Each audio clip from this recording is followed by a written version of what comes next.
Psalm 30 verse 5 says, "Weeping may remain for a night, but rejoicing comes in the morning."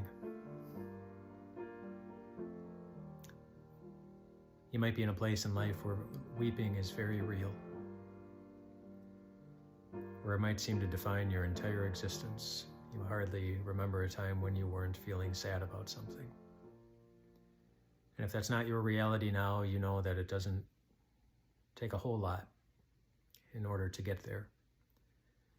And in a world as filled with pain and sorrow and suffering, in a world where everyone dies, we're never really far from weeping in some kind of way. And so I want to show you something. This is a stir stick that I grabbed from a local coffee establishment to stir my coffee with. I drew something on this particular stir stick. You can see on the end there, it just has just a little line right there, dividing the stir stick into two very unequal parts. There's this little part, and then there's this great big part, which is much bigger. Which is the more dominant part?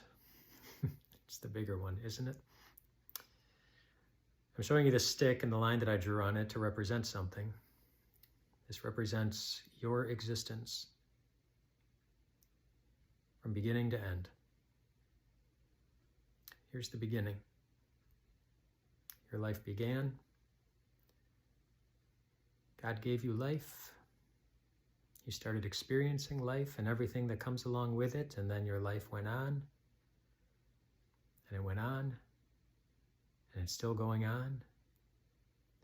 And you have ups and you have downs, you have highs, you have lows, you have joy, you have sorrows. All the things that happened during our earthly life are represented by this stick from this end all the way up to the little line. That's your earthly life. And then after your earthly life, based on what God promises us, comes your eternal life. And your eternal life is much longer lasting than your earthly life. In fact, if I were to have a coffee stir stick that were to adequately represent the length of our eternal life, of course, this stick wouldn't end. It would just keep going on and on and on. And so which part of your life will be the more dominant part of your existence? It won't be the sorrow that we so easily feel now. It will be the eternity of perfection that Jesus won for you on the cross. That's coming.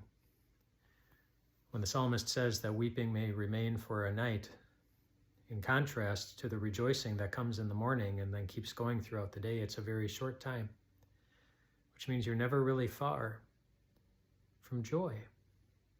That's what God is saying. You're never really far from joy. Certainly in the big picture of things, when we look at our big eternal existence from God's perspective, what we suffer and go through and cry through as we go through life on earth, it is such a short thing compared to the great, perfect joys of eternity with Jesus that we know are coming. We know they're coming because Jesus is the one who made sure that it was a guarantee and not just a wishy-washy hope, but a certainty. It was his blood that was shed.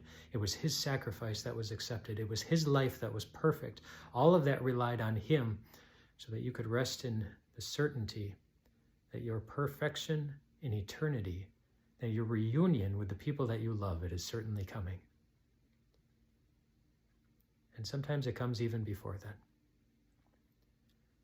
Just think of the day Jesus was dying. Think of the people who loved him, who were there. There was a lot of weeping. And it lasted for more than an evening. It lasted for an entire weekend until Sunday morning came. And the tomb in which he had been buried wasn't holding anyone. And that night when the man who had been in that tomb, dead, stood in front of his disciples, fully alive, their weeping had suddenly disappeared. It was there for a night, or two, or three. But then they were living with the reality of a God who's more powerful than death, whose love is so determined to love us that he will give everything in his existence to make it happen. They were living with the reality of that God now living with them, the same God who lives with you. For now, that reality, it doesn't change so many of the reasons we have to feel sorrow, but it does give you a reason to rejoice. You are never alone in your sorrow. And the one who is walking with you not only knows how it feels to have that sorrow himself, and so he can empathize with you. He knows. He's also shown that he alone can overcome it and make it disappear from your existence. And one day, my friends, he will. Weeping may remain for a night, God knows that. But rejoicing, your reason for joy is, your joy is coming. You're never far from joy. Not when Jesus is with you. Rest well tonight, my friends.